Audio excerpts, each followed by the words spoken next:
Let's talk it. I watched on the interview, Oscar De La Hoya stated that Harrisburg Crawford and Vergil Ortiz would do 1 million pay-per-view buys, right?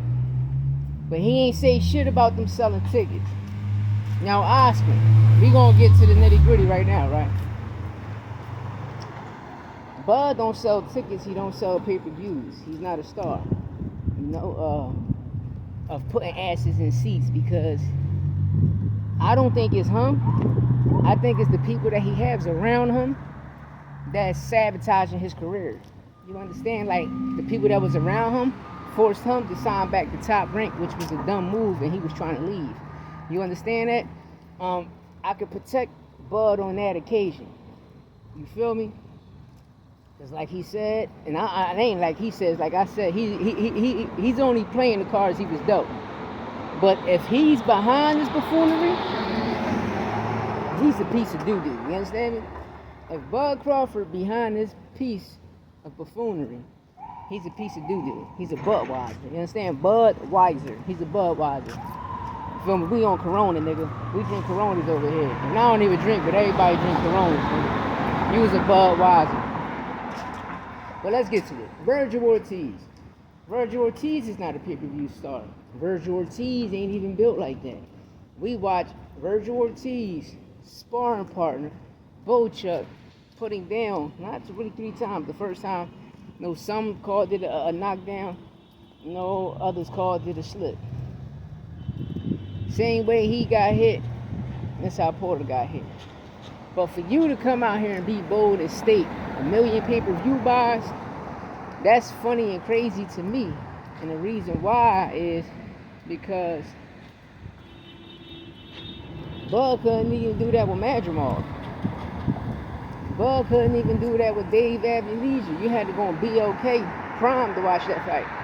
And got paid $10 million.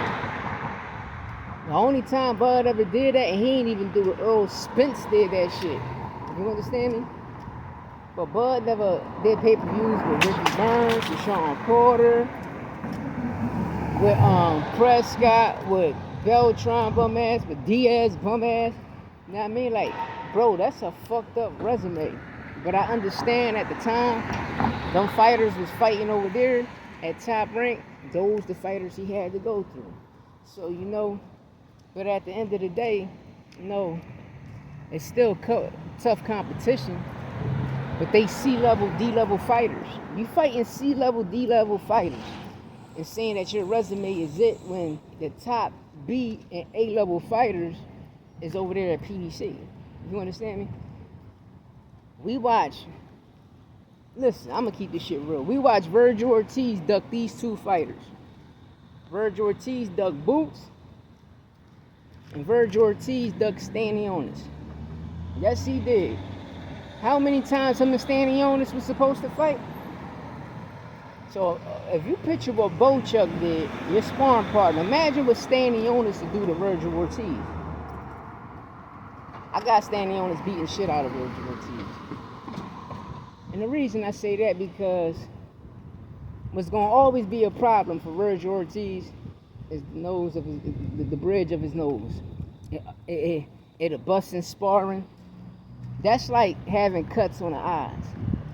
You understand me? And only true boxers know about cuts on the eyes. I'm talking about people that been boxing. You ain't even got to been boxing. You could have been fighting since you was a child. You understand me? Since you was a child. You could have been fighting since you was a child. You could have been fighting since you was a child. That's crazy. We got medicine all around us, right? You've been fighting since you was a child. Then you went to the ring. You've been boxing since you was a child. So once you see cuts on people's eyebrows, like how Tank told Frank Martin, look at them eyebrows. They cut already. And you just started. I'm going to tear your ass up. Why? Because that's their weak spots. You can open them fast. Don't believe me? Look at the Philly legend David Reed. Shout out to David Reed. David Reed, an Olympian, doing this thing. Then you had, every time he fought, he just had problems with his eyes. You know what I mean? Them bitches was coming open, or they was getting like real. That shit was crazy. But that's the problem with Vergil Ortiz. That bridge is gonna always be a problem. And you're fighting a person. Well, I hope he do because he like to get hit too much. You understand? So in boxing, there's always a puncher chance.